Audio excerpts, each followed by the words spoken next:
Abra sua Bíblia no Salmo 15. Salmo de número 15. Está escrito assim: Senhor, quem habitará no teu tabernáculo?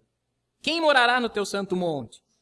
Aquele que anda sinceramente e pratica a justiça e fala a verdade no seu coração. Aquele que não difama com sua língua, nem faz mal ao seu próximo, nem aceita nenhum opróbrio contra o seu próximo. A cujos olhos o réprobo é desprezado, mas honra os que temem ao Senhor. Aquele que jura com dano seu e contudo não muda. Aquele que não dá o seu dinheiro com usura, nem recebe peita contra o inocente. Quem faz isso nunca será abalado. Pode se sentar, irmãos.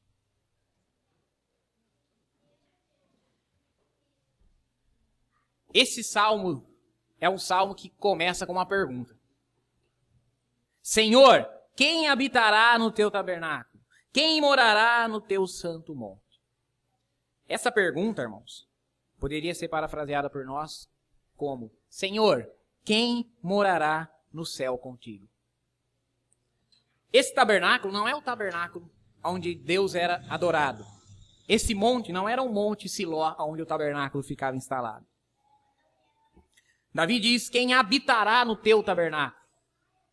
Não é apenas estar na igreja. Não é apenas fazer parte do corpo e da comunhão da igreja. Não é apenas servir a Deus por um tempo. Não é apenas visitar a Deus. Davi quer saber quem vai habitar o tabernáculo de Deus. Davi pergunta: quem vai morar no céu? Porém, uma interpretação equivocada do Salmo 15 poderia entender que ela é uma lista de coisas a fazer para se morar no céu.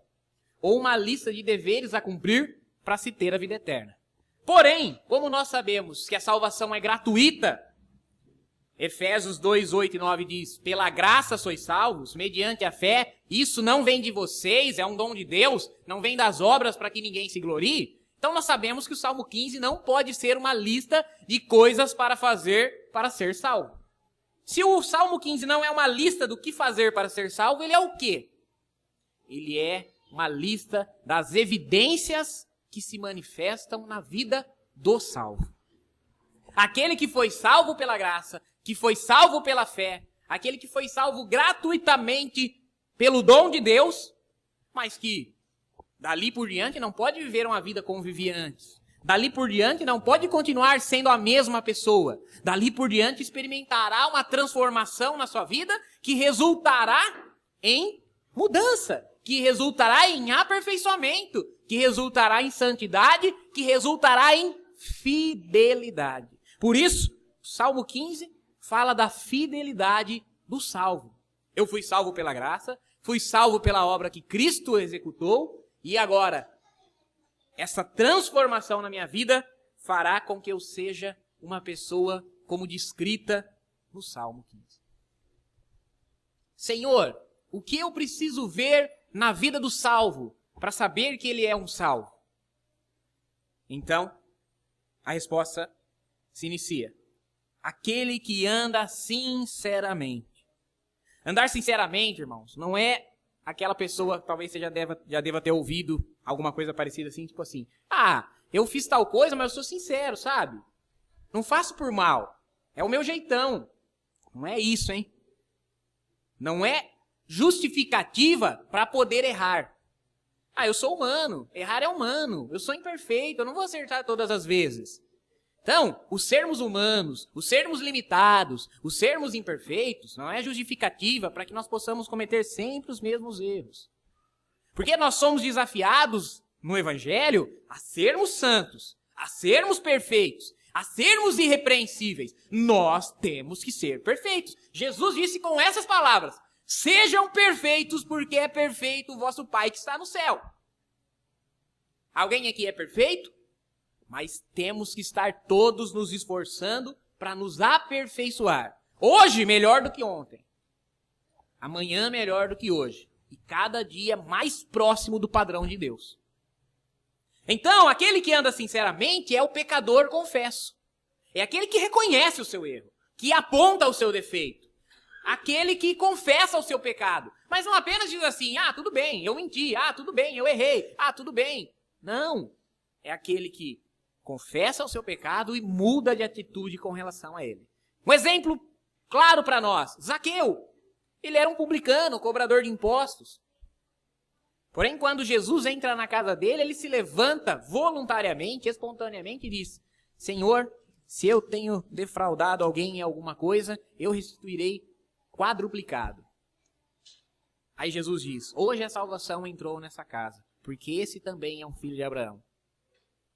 Então, Zaqueu não só reconheceu que a postura dele como cobrador de impostos poderia estar duvidosa, como ele se comprometeu a, tendo defraudado alguém, restituir quadruplicado.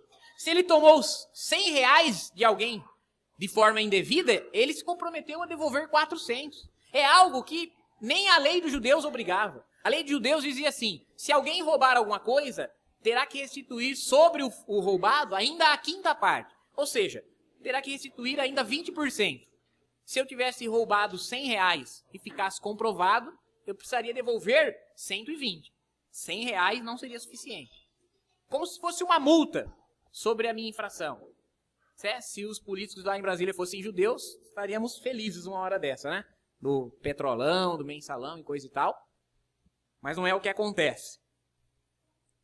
Mas aquele que anda sinceramente, ou seja, aquele que confessa a sua falha, é aquele que muda de postura com relação ao seu pecado. Esse é o que anda sinceramente.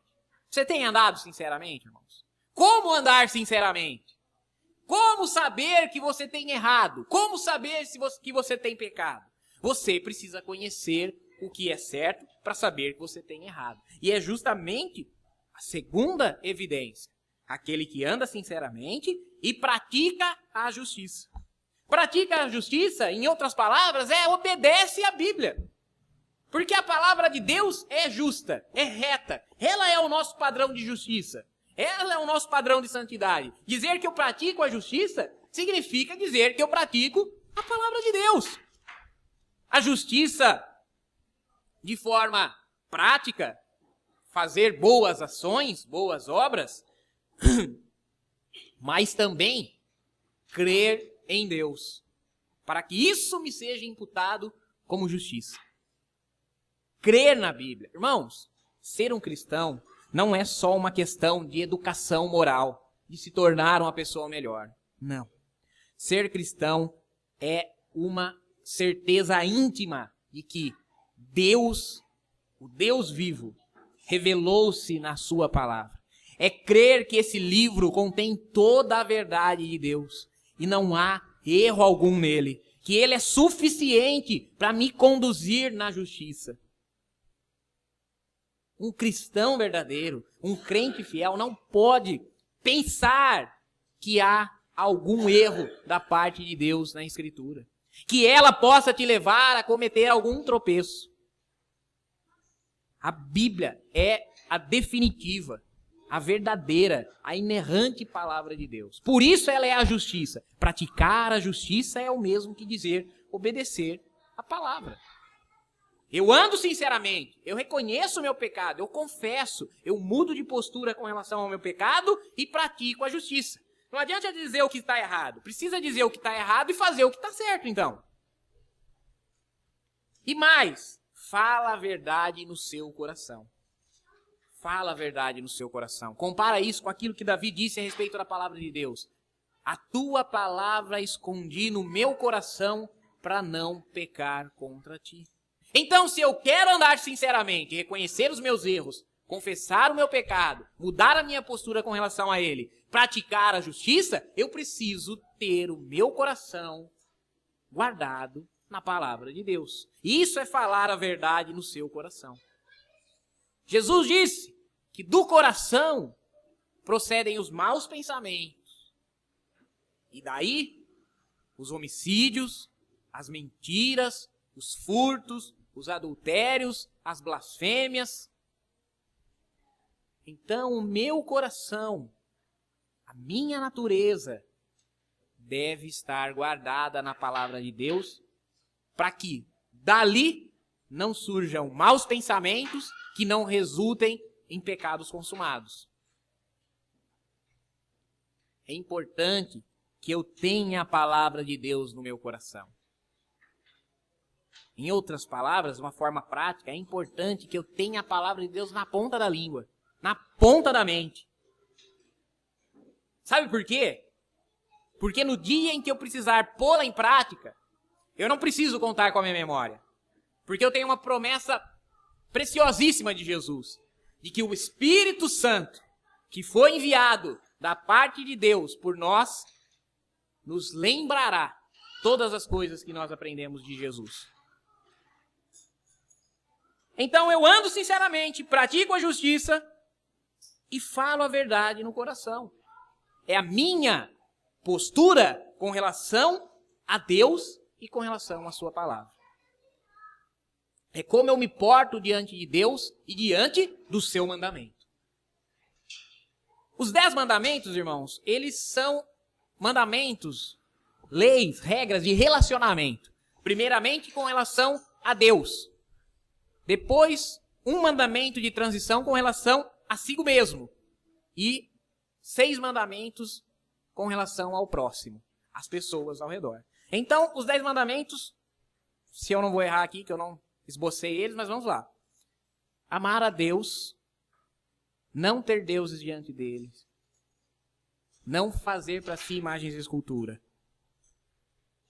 não tomar o nome de Deus em vão, guardar o sábado, honrar o pai e a mãe, não matarás, não mentirás, não furtarás, não adulterarás, ok? Não cobiçarás.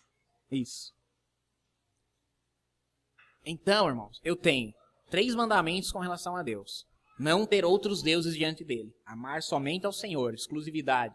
A minha adoração, o meu culto, o meu serviço é exclusivo a Deus. Não fazer imagem de escultura. Não profanar o caráter de Deus, expressando fisicamente numa imagem. E não tomar o nome de Deus em vão. Sabe, eu já falei isso outras vezes, mas é uma coisa simples da gente entender. Você está lá assistindo final do campeonato, 44 minutos do segundo tempo, escanteio a favor do seu time, o camarada cruza perfeitamente na cabeça, ele dá um cabeceio, bate no travessão, bate na linha e vai para fora. Você fala, meu Deus! Esse meu Deus não foi para glorificar o Senhor. É esse tipo de não tomar o nome de Deus em vão que nós devemos começar a aprender. Se nós pensamos só nesse que é impulsivo, então nós começamos a ver tantas outras vezes que nós tomamos o nome de Deus em vão. O sábado, o guardar o sábado, representa o descanso semanal. Esse é o mandamento de Deus com relação a nós mesmos. Como eu sei que é com relação a nós mesmos? Porque o próprio Jesus disse isso. O sábado foi feito para o homem, não o homem para o sábado. O sábado é um presente de Deus para o homem. Ou seja, o descanso semanal é um presente de Deus para o homem. Hoje nós temos descanso semanal?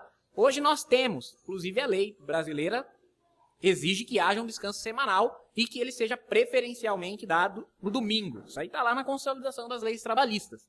Mas você acha que se isso não estivesse na Escritura e se o nosso país e a nossa cultura ocidental não fosse tão fortemente influenciada pela Bíblia, nossos governantes, nossos patrões, nossos empregadores teriam prazer em dar um dia de descanso para nós? Eles iam sugar de segunda a segunda. Então, o sábado, ou seja, o descanso, é um mandamento que Deus deu para nós, para nos beneficiar.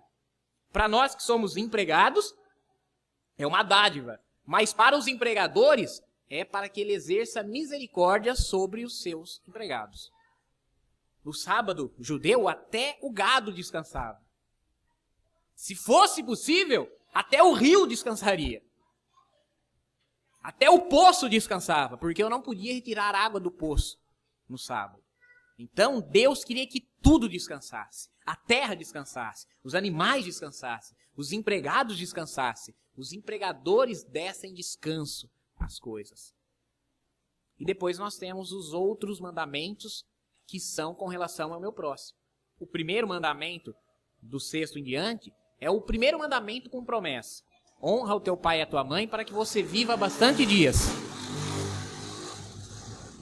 E os outros 2, não matarás, não mentirás, não furtarás. não adulterarás e não cobiçarás, é todo o valor que eu dou à vida do outrem. Então, primeiramente, eu me portei bem diante de Deus, andei sinceramente, pratiquei a justiça, falei a verdade no meu coração. E agora, o que eu vou fazer com relação ao meu próximo? Então, no versículo 3, ele diz assim: aquele que não difama com sua língua, nem faz mal ao seu próximo, nem aceita nenhum opróbrio, ou nenhum vexame, ou nenhuma vergonha contra o seu próximo. Então, ele não fala, ele não faz, e ele não consente com o mal alheio. Quem não peca contra o seu próximo, não fala mal, não faz o mal e não consente com o mal que está acontecendo contra o seu próximo. Um parênteses importante aqui. Não difamar significa não caluniar. Não confunda não difamar com não denunciar. Calúnia, difamação é falso testemunho. O não mentirás dos 10 mandamentos, lá em Êxodo, é não darás falso testemunho. Agora, não confunda isso com denunciar. Quando há evidências, quando há mal para ser denunciado, aí não é difamação, aí é denúncia. Bom? Então ele não fala mal, ele não faz mal e ele não aceita o mal contra o seu próximo. Essa é a postura de guardar os 6 últimos mandamentos, de cumpri-los e fazê-los cumprir. De zelar pelo valor da vida do outrem. Os mandamentos, os 5 últimos mandamentos, são mandamentos negativos. Não farás, não farás, não farás, não farás, não farás, porque é preciso você olhar para o valor que ele dão às coisas que ele protegem. Não matarás, ou seja, valorize a vida. Não mentirás, valorize a verdade. Não furtarás, valorize a propriedade alheia. Não adulterarás, valorize o casamento. Não cobiçarás, valorize o que você tem e não o que é do outro. Depois ele diz: a cujo os olhos o réprobo é desprezado. É uma frase difícil essa, né? Mas seria mais ou menos assim: aquele que o desprezível é reprovado. Compara isso com o que nós lemos no Novo Testamento. Apartai-vos de toda aparência do mal. Então, tudo aquilo que não cheira bem, o crente fiel se afasta. Ele se desvia do mal. Ele não está em lugares que não vai edificá-lo. Ele não está fazendo coisas que não vão redundar na glória de Deus. O réprobo, ou seja, o reprovável, é desprezado por ele. Mas honra os que temem ao Senhor. Então ele está longe do mal, mas está junto de tudo aquilo que é bom, de tudo aquilo que é reto, de tudo aquilo que produz louvor. E dá honra a essas coisas. Irmão, se afaste de tudo que cheire coisa errada, que pareça coisa errada. Sabe, existe um provérbio popular que diz, não é bíblico, não é um provérbio bíblico, é um provérbio popular, que diz: diga-me com quem tu andas e eu te direi quem és. Não é um provérbio bíblico, mas tem uma verdade bíblica nele. Sabe aquela história? Você não está fazendo nada de errado, mas está andando com as pessoas que fazem as coisas erradas. Quando elas forem pegas, você vai ser pego junto. Mas não vamos pensar isso só no crime, só no que é marginal. Não, tudo que é errado, tudo que é blasfêmia, tudo que é pecado, tudo que não redunda em louvor a Deus. Aquele cujos olhos o réprobo é desprezado. O crente fiel não gosta nem de ver o mal, nem de contemplar o pecado. Porque ele o reprova, mas honra os que temem ao Senhor. Sexta evidência, é uma pessoa fiel e honrosa. A parte B do versículo 4 aí diz assim: aquele que jura com dano seu e contudo não muda. Não usa 2 pesos, 2 medidas, 2 palavras. É sim, sim, não, não. Isso não significa ser uma pessoa inflexível, que não admite seus erros, que não volta atrás nas suas decisões equivocadas. Não significa isso. Não confunda alhos com bugalhos. Não quer dizer que quando eu der uma palavra que está equivocada e errada, eu vou ser inflexível. Não vou ser como Herodes, que prometeu dar a Salomé tudo que ela pedisse, e ela pediu a cabeça de João Batista, e ele teve que fazer aquilo que desagradava o seu coração para não passar vergonha na frente dos convidados. Não é isso. Não é isso. Não é ser inflexível. Pelo contrário, quando eu estou errado, eu preciso voltar na minha palavra. Mas empenhando a minha palavra. Se eu sofrer o dano, eu permaneço honroso, fiel, honesto.